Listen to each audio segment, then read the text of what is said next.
প্রিয় দর্শকবৃন্দ, আজকে ডিইটিভি বাংলার পক্ষ থেকে আমরা চলে এসেছি মুর্শিদাবাদ জেলার অন্যতম পর্যটন কেন্দ্র জগৎ শেঠের বাড়ি, যেটি হাজারদুয়ারির পাশে অবস্থিত।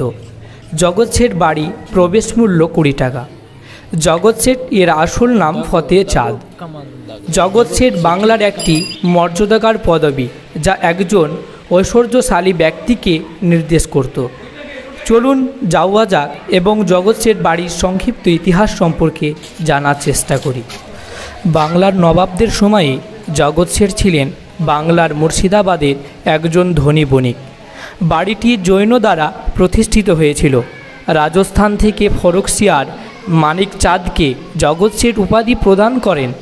পরিবারের প্রধান, যার অর্থ বিশ্বের ব্যাংকার বা বণিক। এটি ইঙ্গিত দেয় যে মুঘল দরবারে পরিবারটি যে অনুগ্রহ লাভ করেছিল। মুর্শিদ কুলি খানের মতো বাংলার নবাবরা দিল্লিতে মুঘল সম্রাটদের বার্ষিক শ্রদ্ধা নিবেদনের জন্য জগৎ শেঠ পরিবারের ক্রেডিট নেটওয়ার্ক ব্যবহার করতেন। আলীবর্দী খান জগৎ শেঠদের অর্থায়নে ও পরিকল্পিত সামরিক অভ্যর্থনায় বাংলার সিংহাসনে আসেন। সিরাজউদ্দৌলা বাংলার নতুন নবাব জগৎ শেঠ মেহতাব চাঁদ সহ তার রাজ্যের স্বার্থের জন্য গুরুত্বপূর্ণ ব্যক্তিদের বিচ্ছিন্ন করেছিলেন। নবাব ব্যাংকারের কাছ থেকে 30 মিলিয়ন রুপি একটি অসামান্য শ্রদ্ধা দাবি করেন। জগৎ শেঠ মেহতাব চাঁদ প্রত্যাখ্যান করেন এবং ফলস্বরূপ সিরাজউদ্দৌলা তাকে আঘাত করেন।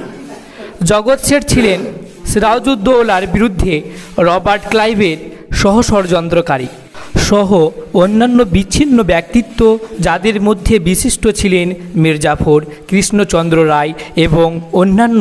জগৎ শেঠ এবং অন্যান্য ধনী ব্যাংকাররা ষড়যন্ত্রের জন্য ব্রিটিশদের অর্থায়ন করেছিল। জগৎ শেঠদের বাড়ি একটি গোপন সুড়ঙ্গের পাশাপাশি একটি আন্ডারগ্রাউন্ড চেম্বার, যেখানে অবৈধ বাণিজ্য পরিকল্পনা তৈরি করা হয়েছিল। জাদুঘরে রূপান্তরিত হয়েছে হাউস অফ জগৎ শেঠ মিউজিয়াম। 1980 সালে প্রতিষ্ঠিত হয়েছিল। এটি ব্যক্তিগতভাবে পরিচালিত হয়।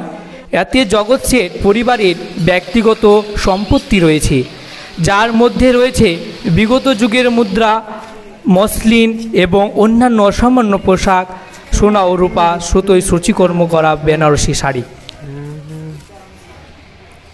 এই মুহূর্তে আপনারা যেগুলো দেখতে পাচ্ছেন সেইগুলো জগৎ শেঠের সময়ে ব্যবহৃত আসবাবপত্র, যা পর্যটকদের জন্য সংগ্রহ করে রাখা হয়েছে। জগৎ শেঠের বাড়ি ঘুরতে এসে এখান থেকে স্বল্প মূল্যে এখানকার ঐতিহ্যবাহী নানান ধরনের খেলনা পেয়ে যাবে, যা বাচ্চা থেকে বুড়ো সকলকেই বিনোদন দেবে।